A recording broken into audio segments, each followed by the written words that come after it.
All right, welcome in. It is late on this Tuesday, and Ole Miss baseball still going.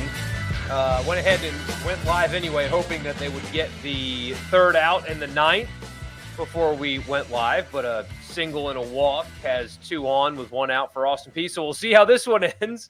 But glad that you guys are with me on this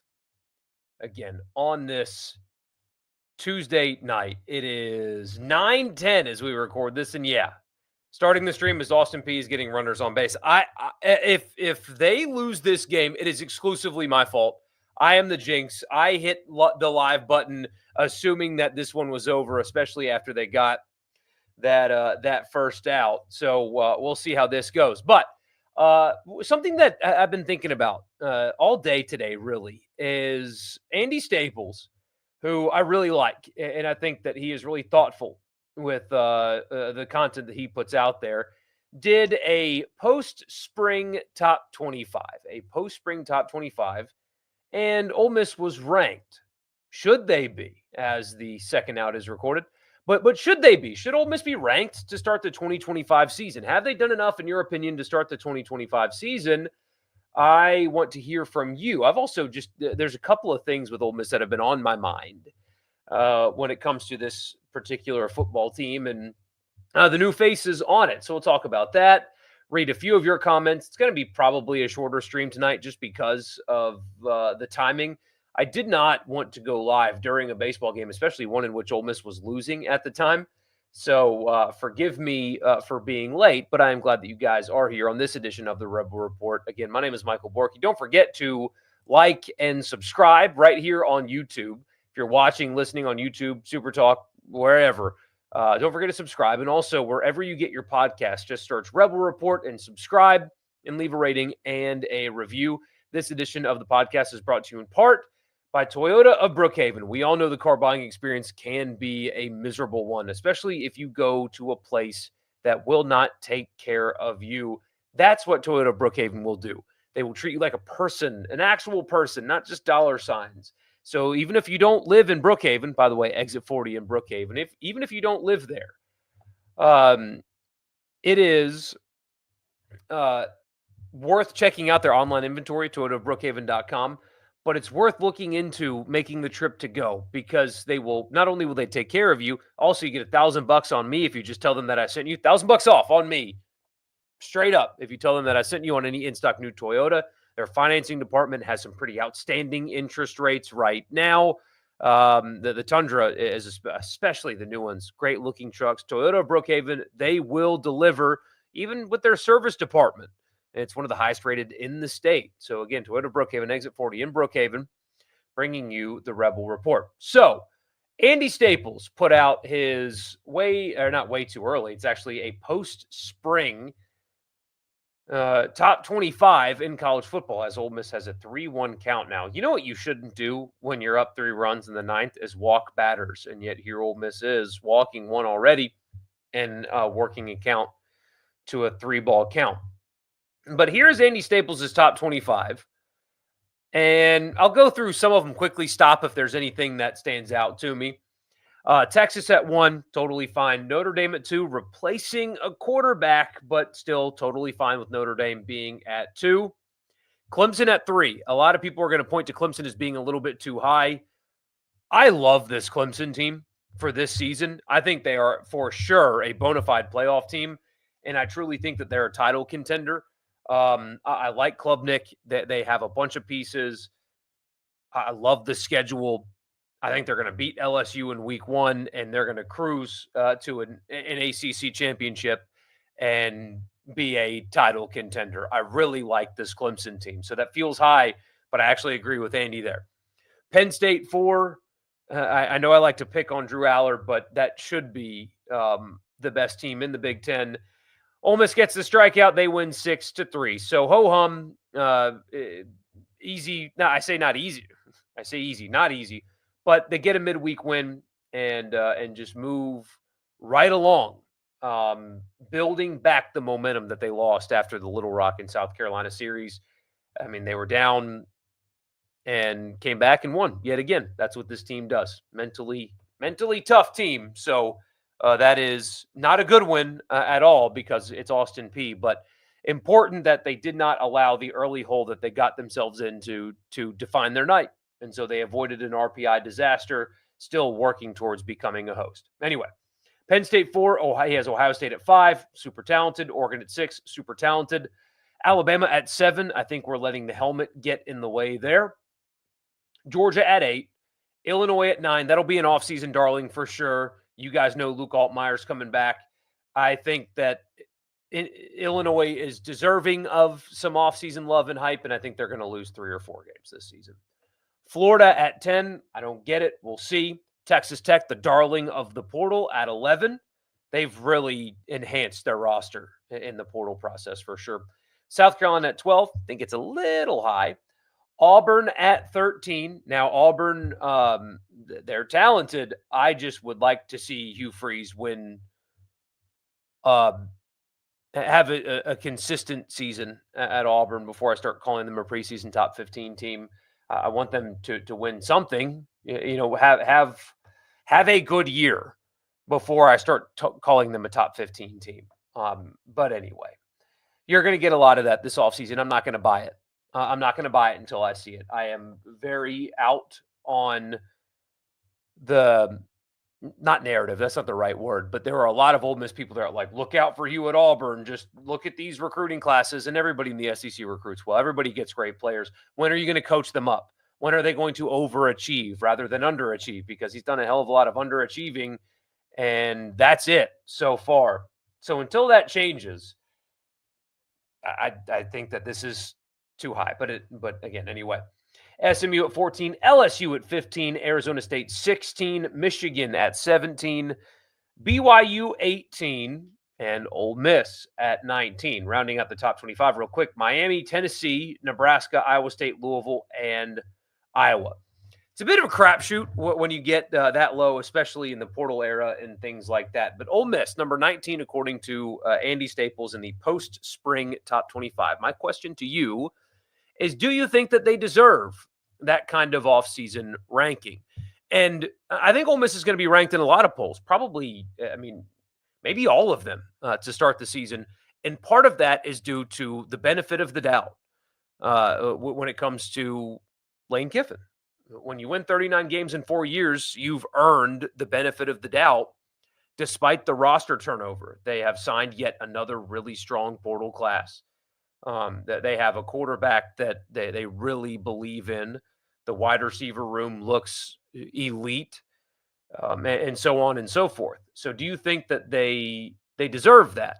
My answer is yes. I'm totally fine with them being ranked in the preseason. I think anything, in the top 15 is would be kind of pushing it considering what they lost. But again, Lane Kiffin has earned the benefit of the doubt. And slowly but surely, Ole Miss is becoming a program that people like Andy Staples. And that's one of the keys here is that, think about it, Ole Miss lost a first-round pick at quarterback. Ole Miss lost a second-round pick at wide receiver and a fourth-round pick at wide receiver. They lose, a first-round pick at defensive tackle. Look at the volume of players that they lost, and yet they're just getting slapped in the top 25 anyway. That is, apples to oranges, but they're both round things that you eat. That's not dissimilar to the ranking that Alabama's got and why they've got it there. They just kind of, that the helmet earns them a preseason ranking. Well, Ole Miss has gotten to that point under Lane Kiffin, at least I think so anyway, where regardless of the losses, they're going to get slapped into top 25s anyway. That they have earned the benefit of the doubt when it comes to having a team that should be ranked to start a season. Yes, they missed the playoffs last year. We talk about that basically every single one of these streams, but their disappointing season is one in which they won 10 games. They have been remarkably consistent over the last 4 years, and people, at least the smart college football people anyway, are starting to pay attention to that. The two things that I've been thinking about a lot over the last couple of days is, one, it's Kiffin himself, but more specifically the offense. They as you guys know, underperformed offensively last year, for sure. Um, second half touchdown in their 3 losses. Could not run the football. John Gruden in his uh, one-on-one with Jackson Dart, which was outstanding, by the way. You guys should watch it.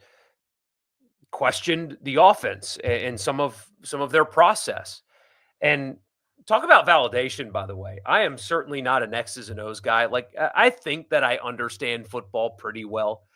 I mean, I played in high school, which literally, I mean, that just does nothing. But um, like I could tell you what certain defenses are and coverages and routes and things like that. Like I think I have a pretty good understanding of the game itself. But if you would get me on a whiteboard with an actual coach, he might as well be speaking Spanish to me, right? That's how it goes for any of us that haven't been in that position. But we talked all season long about how things just didn't feel right. Why are they not using a quick passing game? Well, that should help alleviate some of the issues on the offensive line. Why is Jackson not utilizing checkdowns? Why are they not using tight ends? And to hear a Super Bowl winning coach question the offense in the same way that we did all season was kind of validation, right? As to, okay, we can't tell you X's and O's wise what is going on, but we can tell you that something is not right. Like this doesn't feel or look right. Hearing Gruden say the same thing is validation that something was off. What if Jackson leaving and having to break in a new quarterback who's different than Jackson doesn't mean better or worse. They're different players, although Simmons is supremely talented. That what if a change at quarterback allows them to kind of self scout and change the way they approach things offensively? They didn't make any staff changes. Nothing materially is different at the moment, but it doesn't mean behind the scenes they're not working on retooling the offense to shape a different skill set. If you're an optimist, that this could be a real opportunity for them to kind of look in the mirror and realize that Pete Golding can't save them forever, right? At some point, the offense is going to have to win them a game here if they're going to make the playoff. And if anybody can fix the criticisms that Gruden in particular, right, was levying on the offense, it is Lane Kiffin. You should have supreme confidence in that. He has earned the reputation that he has for a reason, but I've been thinking about that a lot. Is clearly something was amiss with the offense. What if a change at quarterback allows them to kind of reset, self scout, and change the way they approach things? Because if they just run it back the exact same from a year ago, um, if they run it back the exact same, then I'd be deeply concerned if it looks the exact same. We'll see. Anyway. And then the other thing that I think about a lot is how different their approach on the defensive front is than what you would expect. I mean, they flipped the wide receiver room and it's basically all transfers, right? Except for Caden Lee. And maybe, Winston Watkins plays, and apparently there's a chance that he does and plays a lot. But I mean, you look at the receiver room, it's Lee and DeJon Stribling and Trey Wallace and those, Deuce Alexander, maybe he plays a good bit as a backup, but I mean, they're relying on portal guys there. Tight end, it's 2 portal guys. I know one's returning, but still. On the offensive line, they've added guys via portal there. At the running back room, it's portal guys. It's in the defensive secondary, it's portal guys. But the position group in which they lost the most when it comes to an impact perspective, they lose Ivy, Pegues, Nolan, and Princely. And for good measure, they lose Akelo Stone, who helped them some last year. Those guys are largely being replaced by guys that they recruited out of high school. Centarian Perkins returns, although maybe he's going to play more of an actual linebacker this year. But it's Jam Brown, Xavier Harris, Cam Franklin, Eccles, Beavers, Maddox. Those guys are all guys that they recruited out of high school. And of course, as you guys know, they added a couple of portal edge rushers, but the defensive line, especially when you factor in Perkins, is homegrown guys. And in the portal era where Ole Miss has been so good at the portal, where they just had 8 draft picks, all of which transferred to Ole Miss, the defensive line is going to be dominated by guys that they recruited out of high school. And that's really fascinating. The portal didn't have all that much defensive line talent in it to begin with. So it's got to feel really good to not have desperate needs in that spot when all those names that I read to you are 4 or 5 stars as prospects. So that is a really interesting kind of wild card situation here with this defense. And wild card's not the right word, eh, not the right phrase. It's late. I'm usually asleep by now. But that is something to monitor, to keep an eye on. Is did that recruiting effort on the defensive line pay off, or should they have dipped into the portal to try to replace defensive tackles? We're just gonna have to see. So here's a little football for you. Why not? We'll read a few of your comments, then I'll let you out of here. But first, I want to tell you the podcast is brought to you in part by Advantage Business Systems. Check them out online at absms.com. Advantage Business Systems has you covered for all of your Mississippi office technology needs. Tell them I sent you. Get a complimentary office technology assessment. So you tell them what you need or what your budget is, and your Mississippi business will be taken care of. When it comes to an assessment on me, absms.com. The podcast is also brought to you by Priority One Bank. They make you their priority every single day with their online banking platform. It's great. It is all you need is an internet connection. You do whatever it is you need to do with your money, and the interface is really good and simple and easy. And they have 16 locations here, so there's likely to be one in your backyard. Bank with me at Priority One Bank. You'd say from what they lost and gained that they should be ranked, maybe top 20, maybe 20. Yeah, and look, sure enough, Andy Staples had them at 19. Getting past Austin Peay tonight likely kept them from having to win 18 league games instead of 17. I agree with that. That loss would have been bad. That would have been bad. I mean, so that would have been your third bad midweek loss. You're just asking to be left out of hosting at that point. But they took care of business, and all is well that ends well. Yes, football should be ranked somewhere between 20 and 25, similar to 2023. A lot of talent and things to like, but some big questions as well. Should be ranked around 20 since you aren't going to get rid of preseason rankings. No, I like preseason rankings. I think they're fun. I mean, they're kind of worthless. Not kind of, they are worthless, but they're fun. What harm do they do? Especially if it's your team that's getting ranked in preseason rankings. That's a good thing. Guess all those Texas oil men decided to contribute to Texas Tech sports. Part of that, yeah, absolutely. The team has variance. I think they could win anywhere between 7 to 10 games. 8.5 is right in the middle. Feels like a good number. That'll be probably the consensus offseason number too. Was over under 8.5 wins. Perspective is everything, right? I think if they get to 9-3, that would be a success, like a truly successful season. If they are in the discussion for a playoff spot and come up just short, but if they're in that discussion with Simmons as a first-year starter losing everything that they lost, that's a good season. Less than 9 wins, if 8-4 would feel a little disappointing. Anything less than that would be a step back. If they make the playoff, then wow. That's I think a slight overachievement. If they get to the playoff and win multiple games, then it's a massive overachievement. So there's your tiers right there. We'll know early with the Kentucky and Arkansas games. The program needs more schedules with early tests. I like this schedule so much better. So much better than the last one. As yours, Mason Nichols, the tallest person on the team. He looks gigantic. Judd Unimar. Hooks, I think, is the most impressive, like physically impressive player, more so than Unimar. I don't know. Hooks just looks like a D2 defensive tackle, Don't want to see another schedule with 4 cupcakes to start again. Me either.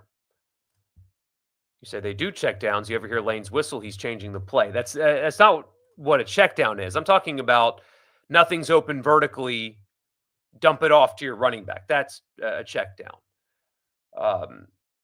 There's a famous screenshot in the interception that Jackson threw in Baton Rouge where Caden Prieskorn, his check down is, or you think is his check down anyway, is standing uncovered right at a first down. Stuff like that. If the offense continues their trajectory from last year, oh boy, we're going to have some uncomfortable conversations, no doubt. You said Caleb Cunningham and Caleb Downs. Cunningham not being there in the spring, I think, is, and it's a crowded room now, too. I am curious. There's a lot of mouths to feed in that room and not enough food to go around. I mean, some guys are going to have to accept a lesser role. And so I wonder if Cunningham in particular is going to have a lesser role in year one just because the room's crowded and talented. Did a good job of making the offense more dynamic in 23 after the end of 22 disappointed. Maybe they can do the same thing again. Yeah. If Ole Miss is somewhere in the middle of the SEC in defense, how many games do you think they win? If they're in the middle, 8. But here's the thing, man. I think that they might be still an upper tier defense. I know that sounds crazy, but in Pete Golding, you should trust, in my opinion. Yeah. Some guy on Twitter called me a left wing wacko today. I don't know. What a perfect encapsulation of everyone I disagree. Like anybody that disagrees with me online is of the opposite political party, even if you're talking about sports. I don't know, man. Parham and Katz did a good job addressing it today. The offensive line is the Achilles heel of the program. Only one player drafted under Kiffin, Nick Broker, in the 7th round, so barely. Yeah, and I think what you're seeing too is a change in approach with recruiting the offensive line. It's clear that the portal strategy works, that it's beneficial to Ole Miss, and they have figured out how to make it work and that it works. The offensive line appears to be a position that you can't just go into the portal and win with. I don't know why. I'm not smart enough to know why. I think it's pretty clear that the offensive line cannot just be portaled out of.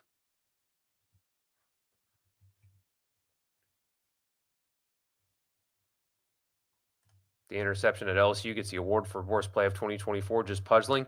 Worse than the Florida triple coverage interception? Where's Ole Miss ranked in the portal? Here, I'll tell you.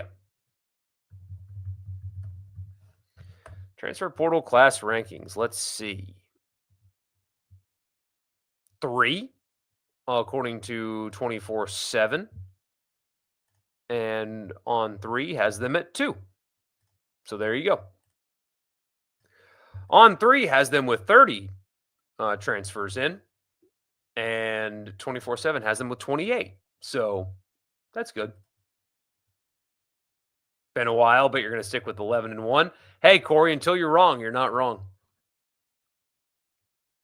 I think the front will be good. The secondary is the big concern. Yeah, the guys that they added need to be immediate impact players. I'm concerned about the defensive secondary as well, but they have done well in the spring portal adding. I think they'll be good on defense again. Got to be enough to hold down the bottom half of the league teams they play, especially Kentucky and Arkansas. Well, they held down Kentucky last year. That's an old wound. Sorry about that. Yeah, because if he dumps it off to Prescorn, the worst play of the year, they probably win the game going up double digits. Even a field goal pushes the lead out. Don't think they'll beat Florida even if they tie it. Here's your take of the day. If they beat LSU, I think they would have turned around and beat Florida too. And I know that there were games in between, but yeah. Love the ULM safety. Yeah, product of Delta State. How about that? I thought that was pretty cool. But anyway, it is late. I'm going to go to bed, and I hope I'm not waking somebody up over there because I am being loud at the moment. But let's see. Let me see that camera. No, he's still snoozing. All right, cool. Anyway, I'm going to go to bed myself. I appreciate you guys. We'll be back on Thursday night, and looking forward to talking to you then.